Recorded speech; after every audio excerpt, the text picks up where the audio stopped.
This is The Resilient Life, where we believe that every human will struggle in this life. Our challenge is to struggle well. I'm Ryan Manion. I lost my brother to war, my mom to cancer, and I'm the daughter of a retired Marine. I'm also a wife, mom, author, and president of one of the nation's leading veteran service organizations. Join me and some incredible guests as we explore the value of struggling well through life's inevitable challenges. Welcome to another episode of the Resilient Life podcast. Like I said, I am thrilled to have our guests today, actresses both on the new CBS sitcom United States of Al, Liz Alderfer and Kelli Goss. Welcome to the Resilient Life. Hi, Ryan. Hello. Hi. Thanks so much for having us. I'm really excited to talk to you guys. As we were saying before, our mutual friend Chase connected both of you with me, and I was hearing about the United States of Al, heard about the project that he was working on. I was so excited as, growing up in a military family that there was another show that was coming out that had that depiction in it. And I loved the idea that it was a comedy too. But I was able to sit down last night and watch all 3 episodes and, kind of dive into where you guys are within the series. And Elizabeth or Liz, I'll start with you. So there was a lot of talk about the United States of Al before it premiered, and now a few episodes have aired, and there's definitely, there's a lot to say about it. And people are talking, which is good, and that's a great thing. Good. I wanted to hear from you, like, what drew you to the role? And you play the sister of a Marine. And you're also playing a Gold Star fiance. Your fiance was killed as a pilot. So as an actress, you get this script put in front of you. What draws you to that? Well, my first reaction to it was actually through my husband. I forget what the circumstances were, but I was crazy busy and he was like trying to take something off my plate, and he read it. And he comes from an immigrant family. His father comes from Iran, and a lot of his cousins are from Iran and Syria. And he said, oh my gosh, the immigrant experience that is being depicted here is so on point. It's so fresh. It's something I've never seen, especially on network TV. So he was really excited about it from that point of view. And then when I finally got a chance to read it myself, just like most of Chuck Lorre's shows, one of our executive producers, Chuck Lorre, I mean, he does not shy away from, the realness of life.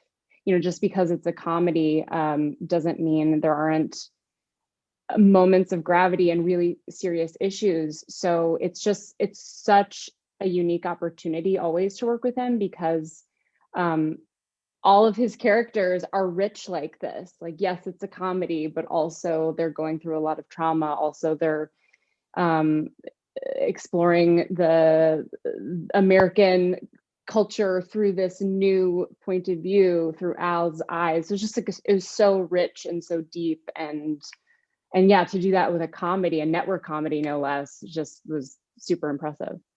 Yeah, I thought about that too when I first heard of the concept of the show. It was an Afghan translator coming to America, living with a Marine who's dealing with PTSD. He's going through a divorce.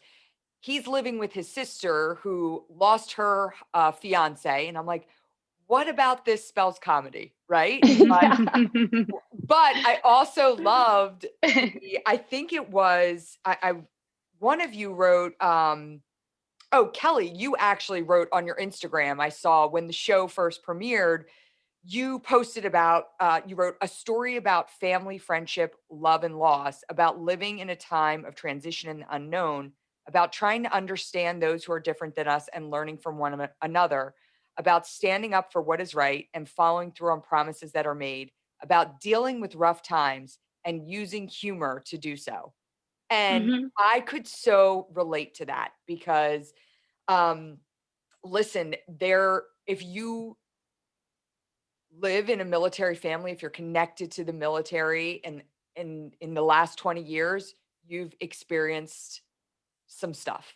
Yeah. And some of that could be minor to, again, I lost my brother, and I remember it was actually the day of his funeral. I was standing in my parents' kitchen, and there were a bunch of people around, and somebody said something. I don't know what was said, and everyone started laughing. And I Mhm. was just kind of mortified. I'm like, we're burying my brother today. How are people laughing right now? And my uncle, and I wrote about this in my book because my uncle put his hand on my shoulder and he said, I promise you, you're going to laugh again.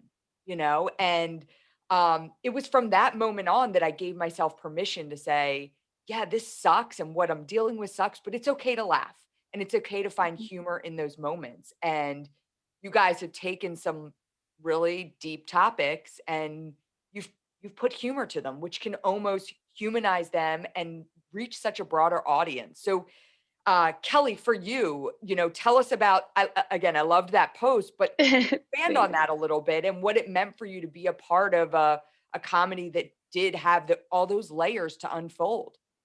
Yeah, I think actually when I posted that, I was even kind of making the correlation between what we're all going through right now in the middle of a pandemic, um, and to what the show's talking about. It's something that if you are a part of the military world and that family, all of those things click for you, and that's something you can relate to. But it's also broader than that. It's just the human experience that we're all going to go through loss and love and having to understand people with different experiences that we all come across. It's kind of a universal human truth. But that's kind of how I would describe the show when I would tell people about it before it had come out. I'm like, yeah, so it's about a translator. He comes to America and it's a Marine and he's going through a lot of things. And my character, we're going through a divorce. And you go through all of it. I'm like, but it's a sitcom comedy. Like, I know that sounds crazy, but it is.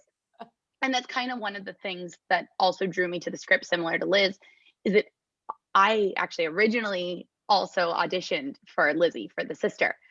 And one of the audition scenes was a real dramatic, in the feels scene, which is something you don't normally get to do, especially in an audition for a sitcom. They want to see bam, bam, bam. How can you hit the joke?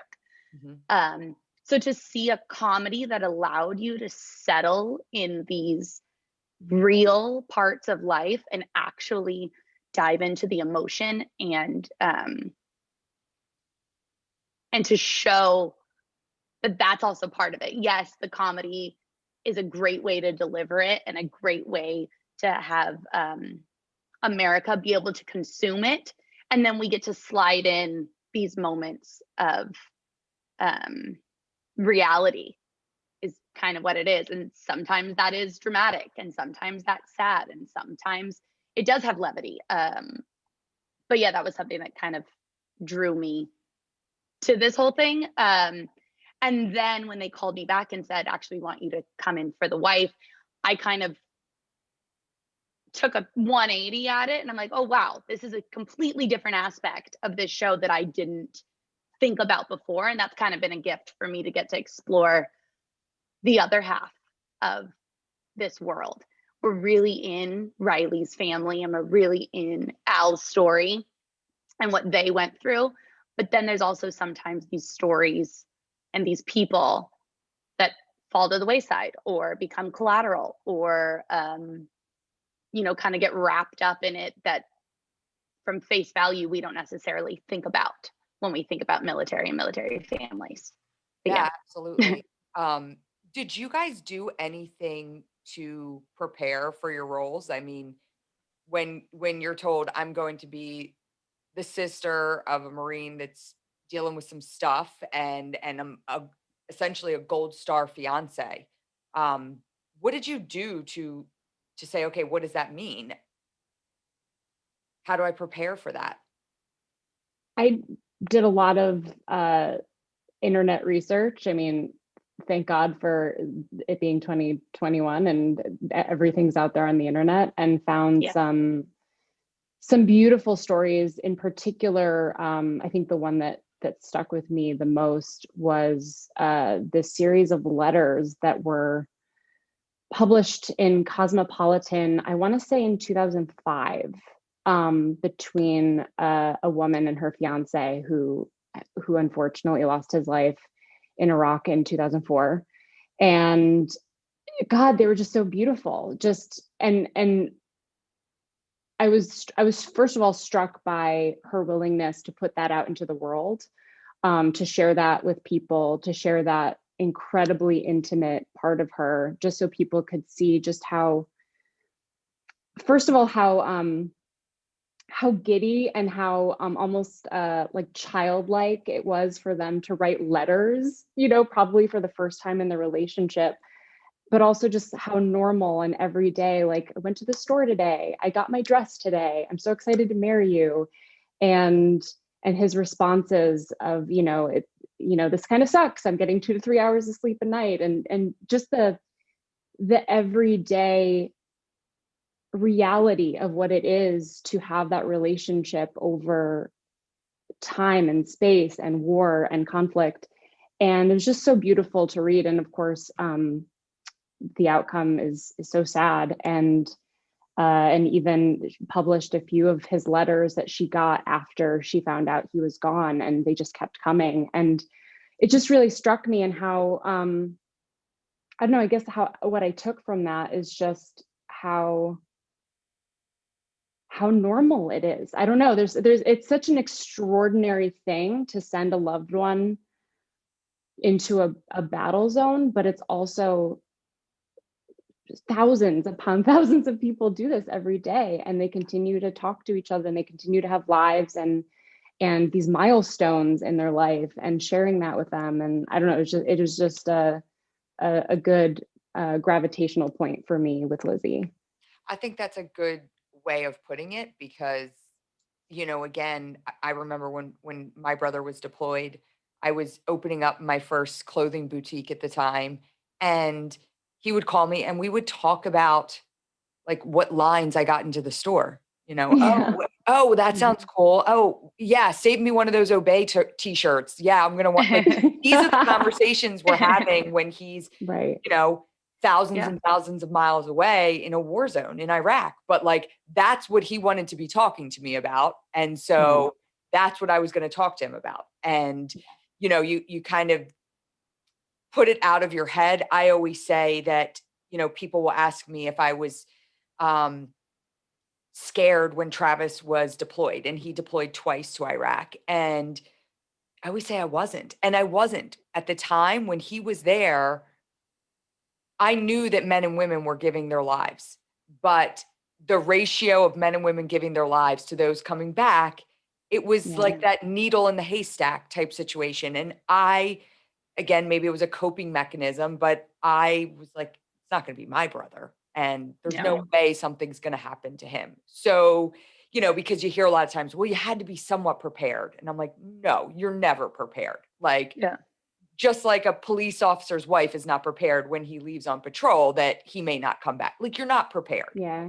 Even though their job is one that is dangerous. But again, I watched the one episode last night where you lost your fiance's dog tags.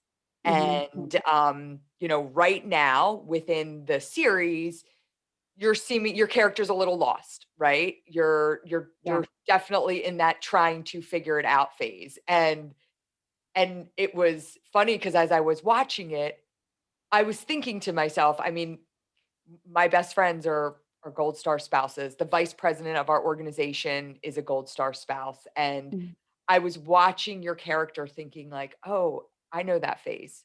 And but then I was thinking, I can't wait to watch how this character progresses, because I know the magic in the phases that can come next, and the growth that can come from making the right decisions. And, so it was exciting to see. And I'm glad they put it into perspective that you weren't in this great place, and, you kind of have to work through it.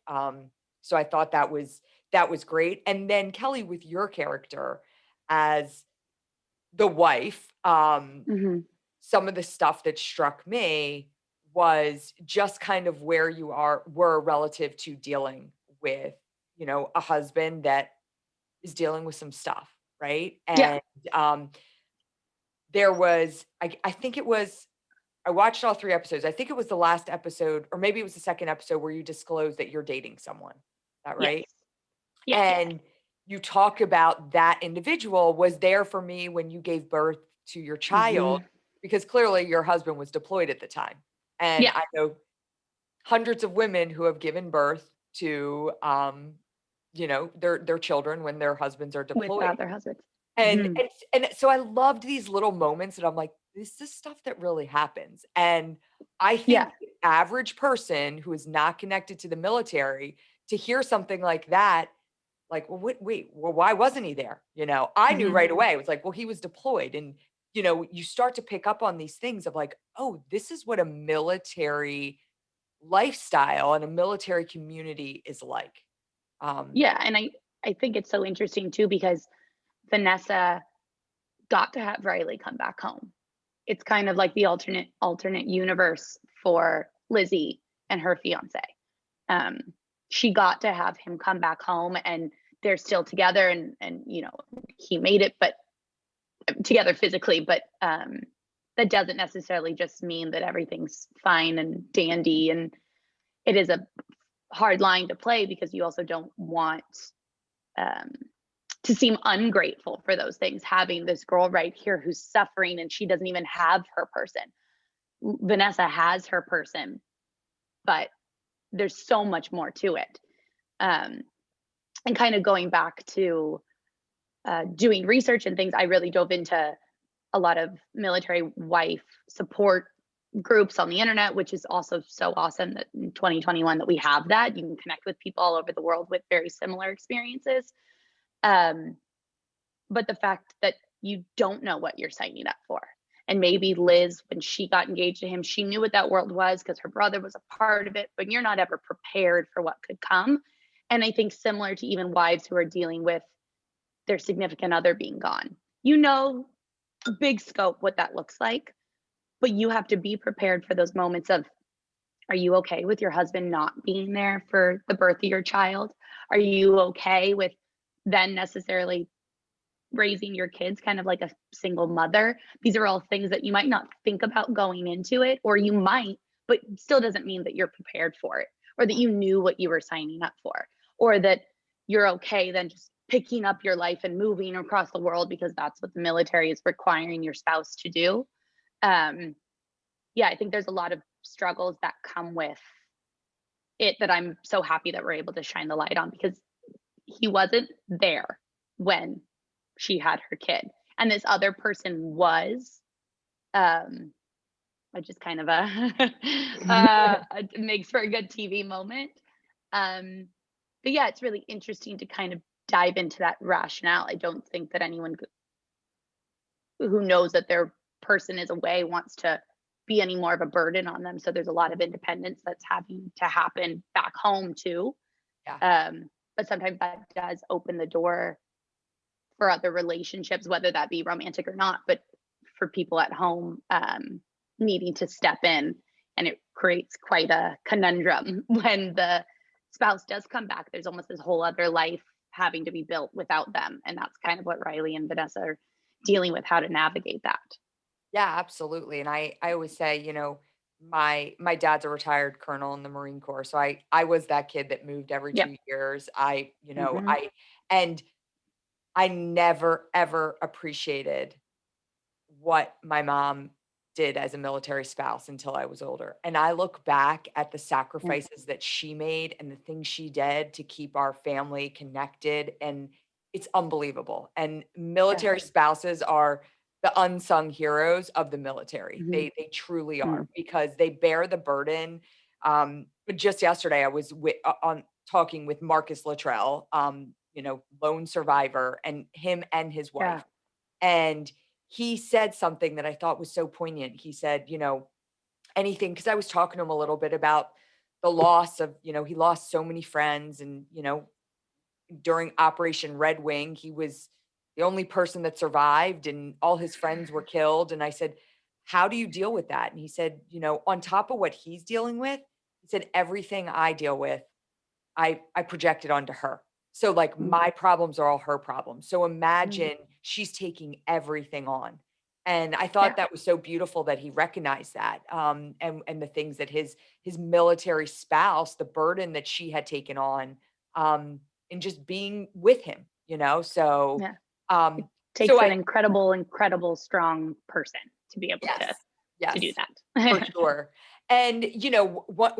Another thing that I loved was, and it wasn't wasn't by or it was by chance, I would say. It clearly was just something that was coincidental. Was this show starts? It's about an Afghan translator, and right at the same time, we announced that we are pulling all of our Yeah. troops out of Afghanistan. And Yep. the big thing with that is that what happens to all these Afghan translators? And so it's like this perfect moment where you can show the humanness, because I don't know. I feel like the average American, if you say Afghan translator, they're like, well, what's that? I don't know Mhm. what that means, right? Mhm. But here's a Mhm. show that's showing that, right? And is Yeah. depicting this is what an Afghan translator is, and there are going to be uh thousands of them left behind to their own, dangers if we just pull out. Like, we can't leave them behind. Yeah. And I know for you, Liz, that was something that is super important to you, and you're actually advocating. You've gotten involved in the policy side of that. Like, talk to me a little bit about what that means to you. I mean, it's certainly something that I was not aware of before I got involved with this show. Like you said, I think peripherally, maybe I was aware of this being a problem, but with this show and with our writers, Maria and Dave, they have been in close contact with No One Left Behind, a amazing organization that is doing a lot of advocacy work to make sure that, like you said, 17,000 Afghan interpreters and their families, that's just the interpreters, not including all of their families who are also being targeted by the Taliban. And you're right, as we start to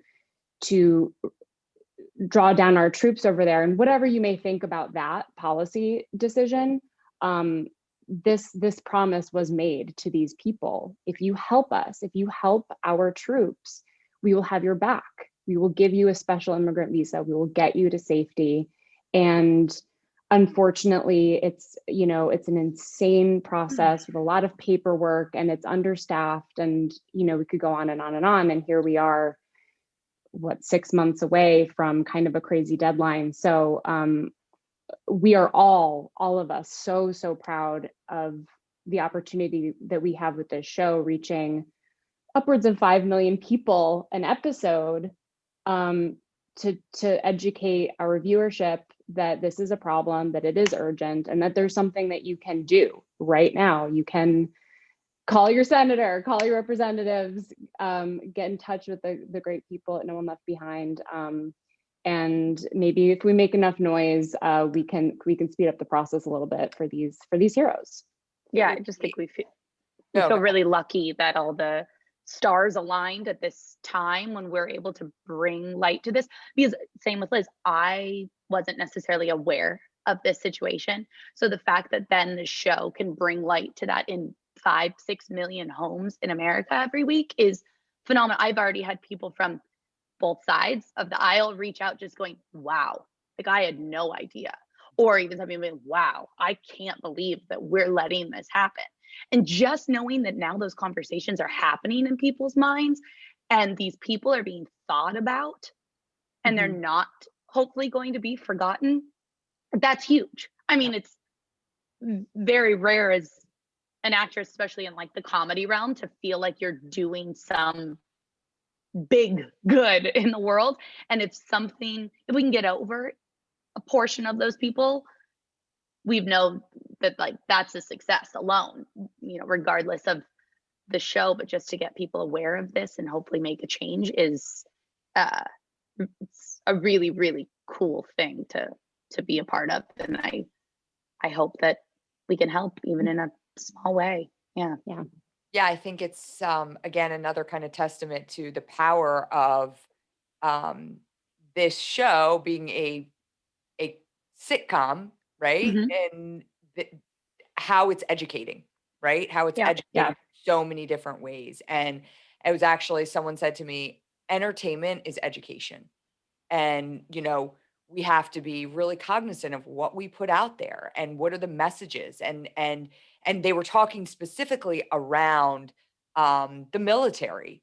And, if we are not putting shows like this out there, if we are not putting the military community at the forefront in the entertainment industry, then it's out of sight, out of mind. So it's important for us to keep telling these stories in all different genres. You've got Band of Brothers on one end, you've got United States of Al on the other, but you have to have those things, right? And who would have thought that as you guys are premiering the show, it speaks to one of the biggest things that's happening right now within our country, and the drawdown of troops in Afghanistan directly affecting the translators. That is the star of United States of Al. I mean, it's wild. And that was something that was really personal to me, because after Travis was killed, his Iraqi interpreter came to visit us in Pennsylvania, and he spent New Year's Eve with us, and he was over here on a temporary visa.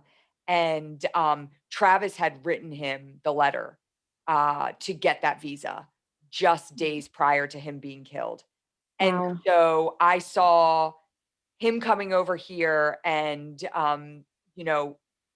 I still text with him to this day. I'm not going to share too much about him, but he is doing really well. And he's incredibly grateful for the opportunity to be over here, because he was a translator that was very front facing, and was targeted afterwards. And so it was important for him to find safety and to be over in the United States. I know how grateful not only he was to my brother for writing that letter, but to the United States for upholding the promise that they made when he took this role. And he's a little bit older now, but he was 19 years old when he came over here. 19-year-old kid, and he's created incredible opportunities for himself. So I feel super strongly about this. And, I'm going to throw it out there just so it's out in the universe. But, ending some of these episodes, maybe with a nice "No One Left Behind" PSA on the back end. Wait for episode 6. Oh, okay. There you go. Yes. Okay. Our episode 6 is really dives into this subject and really puts a light on it and exactly what the translators go through. I was gonna say, what a cool kind of legacy for your brother to now have, to have this person over here continuing on because of him. That's really, really cool. Well, and I know, one of the things that was so powerful for us was after Travis was killed, it was not just the Marines that he served with that were sending us letters and, calling us. It was the Iraqis. I mean, we had just as much correspondence from the Iraqis that he served alongside with, because my brother's role was one to help train the Iraqi army. And so the bonds that he formed with those men were important, and they meant something. And, again, we were over there to help them. And so I'm all about it. Like, we're not going to leave them behind when we leave. And regardless of whether you think we should be leaving fully or not, that's not the issue for me. And, that's not something I want to argue or get into, but whatever happens, we have to make sure we take care of these young men that were really there stepping up for us for the last 20 years. Absolute heroes. And those friendships, I think it's another aspect of these wars that people don't think about, that there are real lasting relationships that are being forged in the most insane circumstances. And seeing the friendship develop with Al and Riley and how close it is. It's just, once again, just something that I didn't ever think about, and now we get to delve into with the show, and it's just, I think it's really special.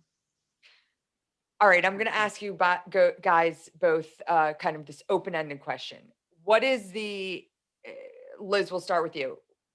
What is the most interesting, weird, unusual thing that you didn't know about the military or the military community before joining this show?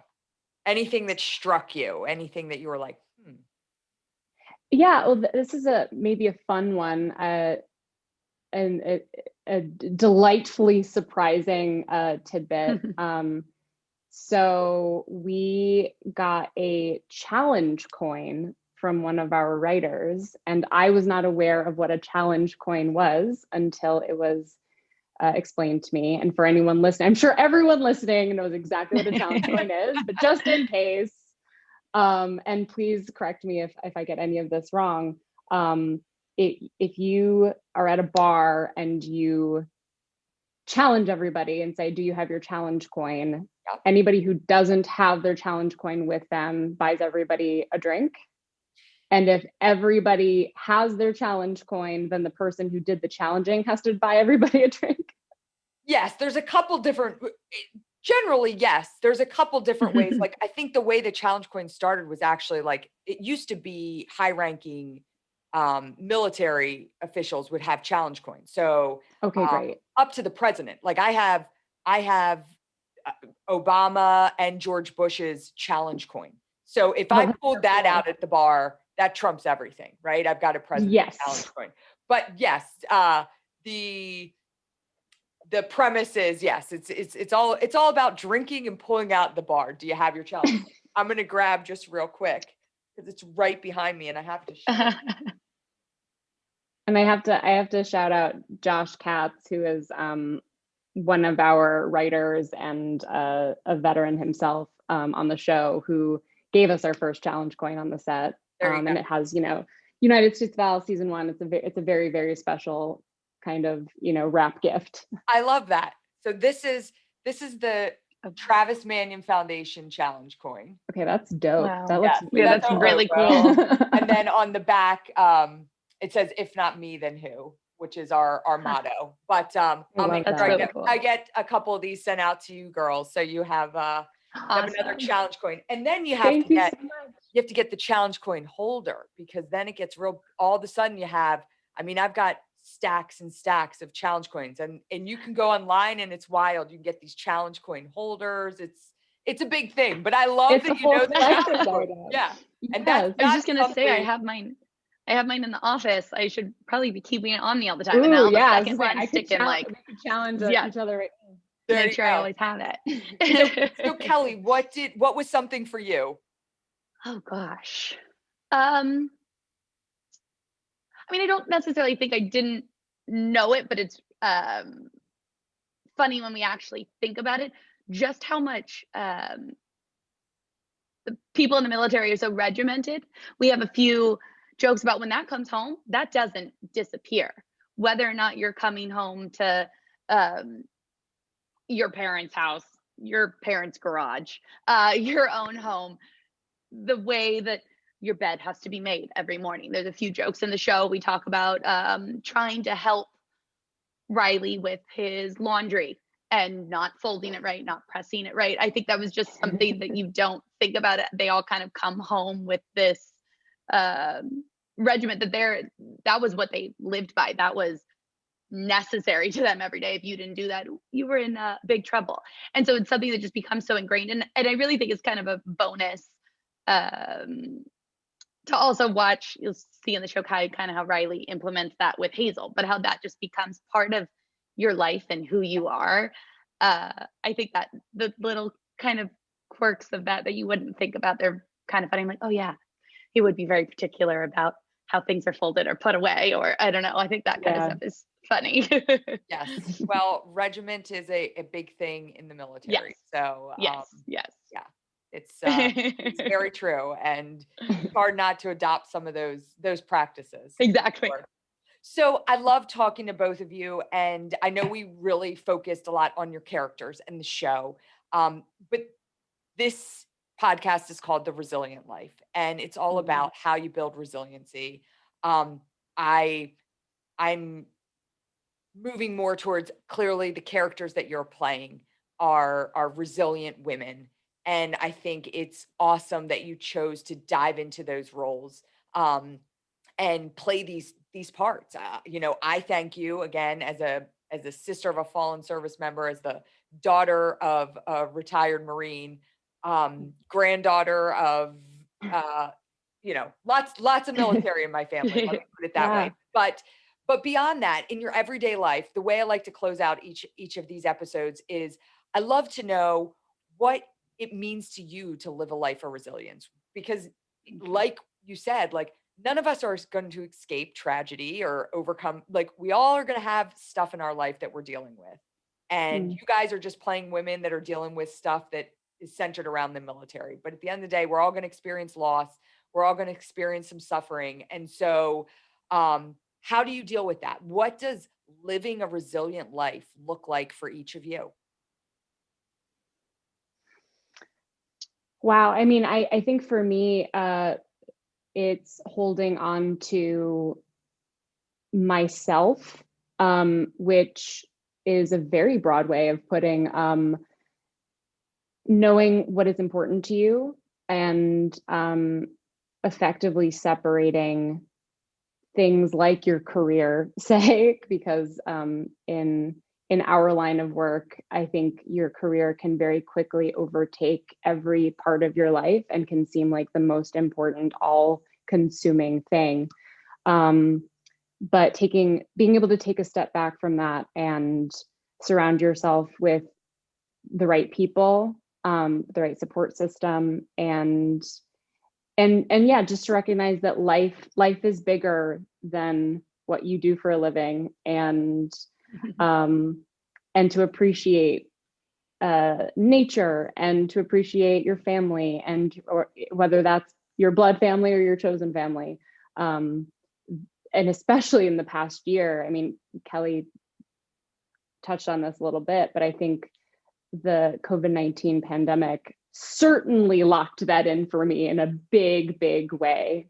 I know who my people are. I know what's important to me. And if that stays your center, I think you can get through just about anything.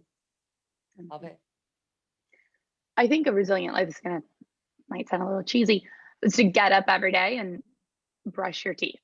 Not because I'm big on hygiene, but just because there are some days you don't want to get out of bed and do anything. There are days, especially over exactly this past year, where you almost felt like, what's the point? Sitting at home, I'm not doing anything. This can all melt into each other. It can be the same after something as big as a tragedy, where all you want to do is do nothing, disappear into nothingness. And then there's even, to compare it, in our line of work, if something doesn't go your way, or you had a bad day, a bad audition, something got canceled, something like that, it's really easy to just think, I don't want to keep going. I don't want to keep doing this. And I think a resilient life to me is just keep going, whether or not that means going out and getting it, like signing up for another acting class and being super productive, or that means just getting up that day and brushing your teeth and feeling like you're still making progress to move forward. Because that's sometimes something I struggle with. There's just days you don't want to do anything. And if I get up and I go, no, just brush your teeth, then that leads to me washing my face, getting dressed, maybe going on a walk. And it's just the little baby steps that keep you going. And that's being resilient. 100%. One of the hashtags I lean on heavily on Instagram is keep going. Not every day is going to be good, and some days are going to be crappy, but you got to keep going. And that's how you build your resilience, and that's how you lead to living a resilient life. So, yes, 100%. You nailed it. You girls have been awesome. I'm really excited I had the chance to talk to you. I'm super excited to continue watching United States of Al on CBS because I watch it on demand. Tell me when does it air? What nights and what time? On Thursday on CBS at 8:30, 7:30 Central. Got it. 8:30, 7:30 Central, Thursday nights on CBS. I know we've got a lot of military listeners on here. You're going to like it. You're going to find humor in it. It's going to be funny just to see how they can take some of these serious topics and put a bit of humor into it. And if you're not connected to the military world, this is a great way to kind of get a little dive into it and say, okay, this is what it's like to live in a military family, and get a little taste of what that means. And I think, again, really helping to play this role in bridging the civilian military divide, and normalizing and not like stigmatizing. Yeah, like they're a normal family, they're dealing with some stuff. It just happens to be in the military, but the divorce, the drinking, the loss, like all families have that. So yeah. So but watch it. It's great. I look forward to seeing how your characters develop and progress. And I thank you for taking that step to play these roles that are a little bit more complicated, and a little bit scary to kind of dive into this world that you may not know anything about. So thank you for doing that. And thank you for joining us on another episode of the Resilient Life podcast. Thank you so much. Thank you.